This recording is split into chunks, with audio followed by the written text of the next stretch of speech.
हाँ, तो किसी ने सच कहा है, villains are not born but they are made. ये बात है उस शाम की जिस शाम में तिहाड़ जेल के बाहर एक सर कटी हुई लाश मिला था और ये मंजर रोज़ाना हो रहा था। और ये मंजर देख के वहाँ के सारे पुलिस वाले हक्का बक्का हो गए थे। मर्डर करके सर कटी लाश को तिहाड़ जेल के बाहर फेंक देना और बाकी हिस्से हजारी कोर्ट के बाहर मिलना, उसके साथ साथ लेटर मिलना और धमकी भरे कॉल, ये था इस बेरहम सीरियल किलर का पैटर्न मारने का। So hello guys, welcome back to Thrill Hive.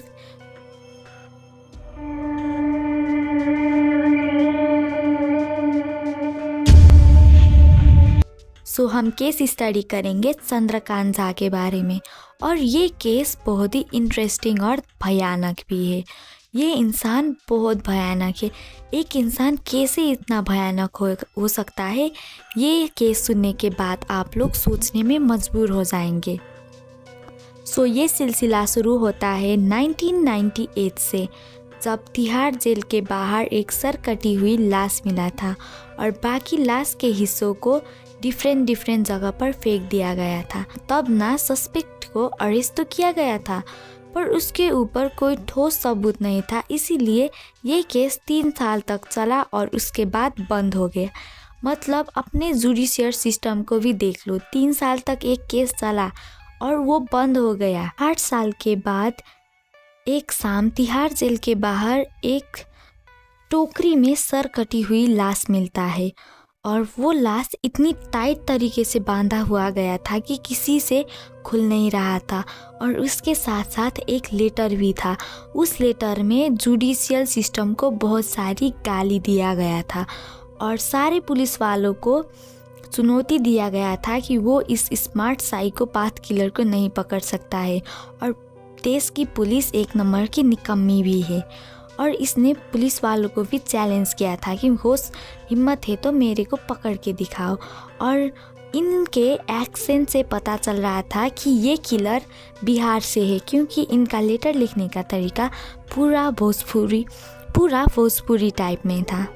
सो एक चीज़ तो क्लियर हो गई है कि ये आदमी बिहार या यूपी साइड से है। 25 अप्रैल 2007 को फिर से एक सर कटी हुई लाश मिलता है तिहाड़ जेल के सामने और वो बॉडी इतने टाइट तरीके से बांधा हुआ गया था कि पुलिस वालों से भी वो लाश का बॉडी खुल नहीं रहा था।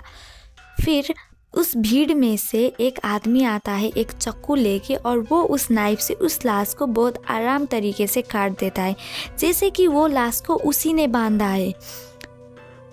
ये आदमी और कोई नहीं, वही साइकोपैथ किलर था जो कि इतने सारे पुलिस और आदमी के सामने आराम से आकर लाश को पूरा काट के चला गया और पुलिस वालों ने इनके ऊपर शक भी नहीं किया।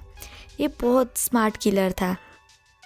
और उस लेटर में एक और चीज़ हमको पता चला कि ये आदमी 7 से 8 साल तक ऐसे ही किलिंग करता रहा था और तब तक वो ना लाश को कहीं और फेंक देता था, इसीलिए किसी को पता नहीं चलता था कि किसका मर्डर हुआ है और किधर गया वो आदमी। पर हाँ, ये सारे सिनारियो को देख के हमको एक चीज़ पता चलता है कि ये किलर का पैटर्न मारने का कैसा है और ये किलर की गलतियों को ढूंढने लगा और बहुत ज़्यादा इन्वेस्टिगेशन हुआ और इतने सारे इंस्पेक्शन के बाद पता चला कि ये आदमी को जो पहले वाले 1998 के केस में जो सस्पेक्ट था, ये वही आदमी है जो इतने दिनों से इतने सालों से लोगों को मारता जा रहा है। तो इस सस्पेक्ट को पकड़ने के लिए सबसे पहले डॉक्टर से मिला गया। वो डॉक्टर इन्वेस्टिगेशन के दौरान मिला था और डॉक्टर ने बताया कि इस आदमी का 5 डॉटर है और ये भी पता चला कि ये एक स्कूटर कार्ट में सब्जी बेचता है। इंस्पेक्शन के बाद पता चला कि ये आदमी एक 5 बच्चों की बाप है और ये भी पता चला कि इसका एक स्कूटर कार्ट है जिसमें ये सब्जी बेचता है। इतना इन्फॉर्मेशन काफ़ी था पुलिस वालों के लिए इसको ढूंढने के लिए। तो पुलिस वालों ने अपना काम जल्दी किया और इनको पकड़ लिया। पुलिस वाले के सारे जवाबों के सवाल एक चेयर पे बैठा हुआ ये आदमी अब जवाब देगा इस चीज़ का।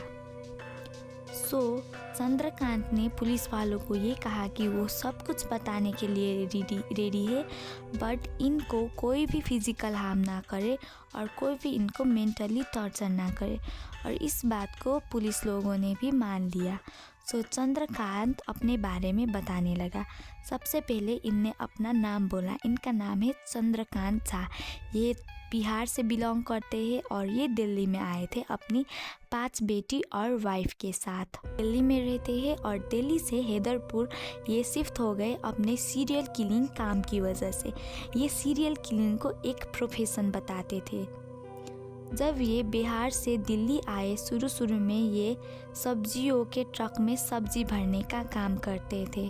और तब एक दिन इन्होंने देखा कि एक गुंडा एक इनोसेंट आदमी को पीट रहा है और ये चीज़ उनको देखा नहीं गया। और एक अच्छे आदमी होने की वजह से उन्होंने इस चीज़ को सॉल्व करने का कोशिश किया, पर उस आदमी ने इनको इतनी बुरी तरीके से मारा कि ये ऑलमोस्ट मर चुके थे। तब इन्होंने ये रियलाइज़ किया कि इस दुनिया में रहने के लिए पावर बहुत ज़्यादा इम्पोर्टेंट है। और इन्होंने ये भी समझ लिया कि स्ट्रॉन्ग एंड पावरफुल आदमी ही इस वर्ल्ड में अच्छी तरीके से रह पाएंगे। और ये उस मार के बाद, ठीक होने के बाद, इन्होंने मार्शल आर्ट सीखा।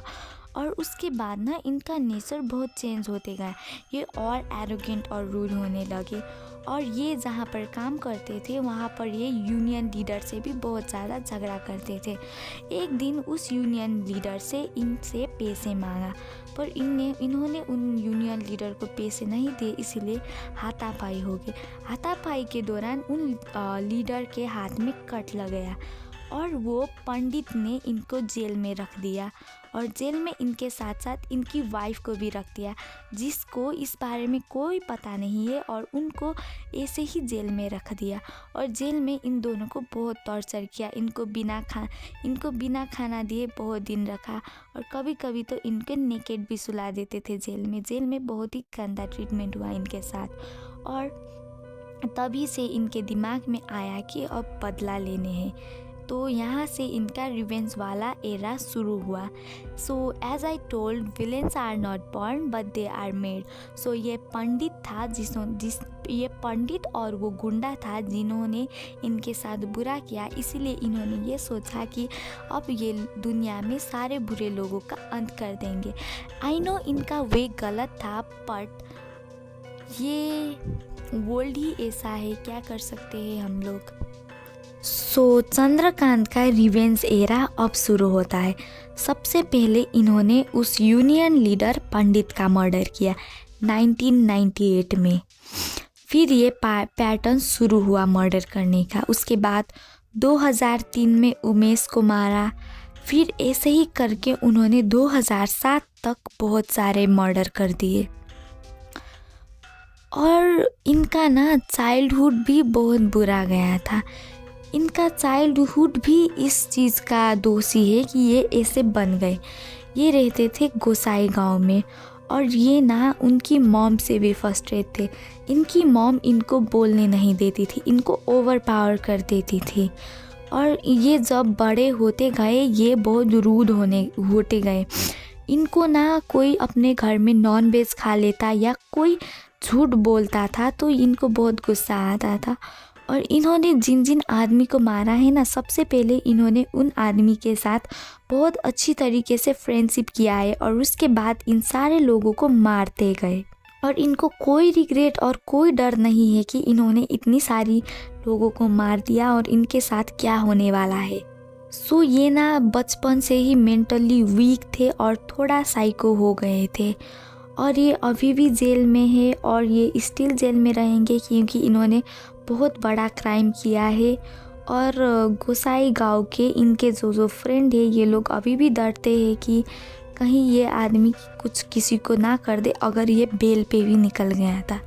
और एक बात बोलूँ, इन्होंने ना गॉड बनने की कोशिश खुद से कर ली, क्योंकि जिन भी आदमी को ये मारते थे उनका सर ये यमुना नदी में बहा देते थे सो दैट इन आदमी लोगों का पाप सारा कट जाए। इनका सिचुएशन, इनका चाइल्डहुड, इनका अपब्रिंगिंग और इनका जो स्ट्रगल था ना, उस सब चीज़ों का कसूर है कि ये ऐसे बन गए। आई नो ये बहुत ही ज़्यादा गलत था, पर इन्होंने एकदम गलत वे चूज़ किया। ये अच्छे से रह सकते थे किसी की फ़िक्र ना करके, बट इन्होंने कानून को अपने हाथ में करने की कोशिश की और भगवान बनने की कोशिश भी की। इसीलिए अब ये स्टिल जेल में है और इन्होंने अपनी पूरी लाइफ को बर्बाद कर दिया है। So thank you guys for watching my video. अगर आपको ये केस स्टडी वीडियो अच्छा लगे तो और नई वीडियो के लिए please subscribe my channel and like, share, comment. और कमेंट करना बिल्कुल भी मत भूलना, क्योंकि फीडबैक इज़ इम्पोर्टेंट।